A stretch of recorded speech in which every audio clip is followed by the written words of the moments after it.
আসসালামু আলাইকুম। আমরা সবসময় দেখি যে মধ্যপ্রাচ্য বা আরব দেশ জুড়ে এই ফিলিস্তিন, গাজা, তারপরে ইরান, ইসরায়েল, এই যে যুদ্ধ, এই যুদ্ধ কিন্তু খুবই ব্যয়বহুল একটি বিষয়। কত কোটি কোটি টাকা যে এই খাতে ব্যয় হচ্ছে এটার কোনো ইয়াত্তা নেই। বিশ্ব যখন দারিদ্র্যের কষাঘাতে জর্জরিত, কোটি কোটি মানুষ মৃত্যুর মুখে, তখন কিন্তু ব্যয়বহুল যুদ্ধ পরিচালনা করছে এই দেশগুলো।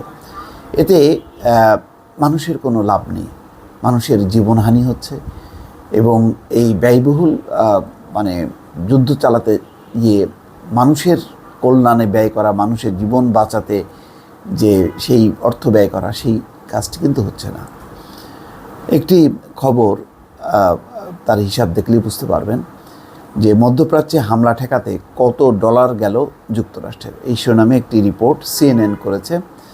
তাতে বলা হচ্ছে যে মধ্যপ্রাচ্যে যুক্তরাষ্ট্রের সামরিক বাহিনী ও বাণিজ্যিক জাহাজের উপর 130টির বেশি হামলা ঠেকাতে গত 6 মাসে 100 কোটি ডলারের অস্ত্র ব্যবহার করেছে দেশটির নৌবাহিনী।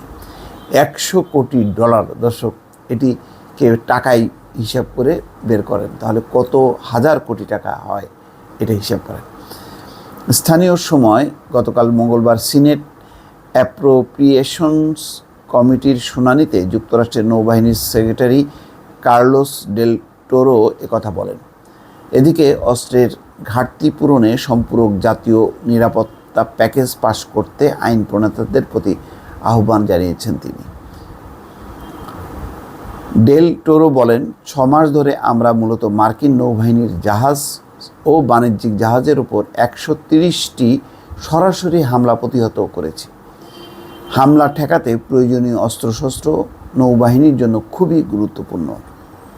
ডেল আরও বলেন, বর্তমানে আমরা 100 কোটি ডলারের অস্ত্র ব্যবহারের শেষ দিকে রয়েছে। মানে 100 কোটি ডলারের যে অস্ত্রশস্ত্র মজুদ ছিল সেটা শেষ হয়ে যাচ্ছে।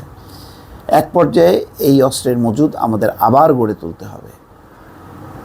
অস্ত্রের ঘাটতি পূরণে সক্ষম হতে এবং 6.5 মাস ধরে আমরা যে ধরনের আত্মরক্ষামূলক পদক্ষেপ নিয়ে আসছি তা অব্যাহত রাখতে সম্পূরক হিসেবে সরবরাহ করা 200 বিলিয়ন ডলারের বেশি অর্থ আমাদের নৌবাহিনী ও মেরিন কোরের জন্য খুবই গুরুত্বপূর্ণ। গত বছর নভেম্বর থেকে লোহিত সাগর ও এডেন উপসাগরে ইসরায়েলের সঙ্গে সংশ্লিষ্ট বাণিজ্যিক জাহাজ একের পর এক ড্রোন ও ক্ষেপণাস্ত্র হামলা চালাচ্ছে ইয়েমেনের হুতি বিদ্রোহী গোষ্ঠী। ফিলিস্তিনের গাজা উপত্যকায় ইসরায়েলের হামলার প্রতিবাদে ও যুদ্ধবন্ধের দাবিতে এসব হামলা চালাচ্ছে তারা। এদিকে যুক্তরাষ্ট্র তার মিত্র যুক্তরাজ্য হুতিদের অবস্থান লক্ষ্য করে হামলা চালিয়ে যাচ্ছে। এই গোষ্ঠীর হামলা ঠেকাতে যুক্তরাষ্ট্রের নেতৃত্বে কয়েকটি নৌবাহিনী একটি টহল জোটও গঠন করেছে। তার মানে এই যে হামলা করা এবং এই হামলা প্রতিরোধ করার এই কাজে কোটি কোটি ডলার ব্যয় হচ্ছে। দর্শক, ভালো থাকবেন। আল্লাহ হাফেজ।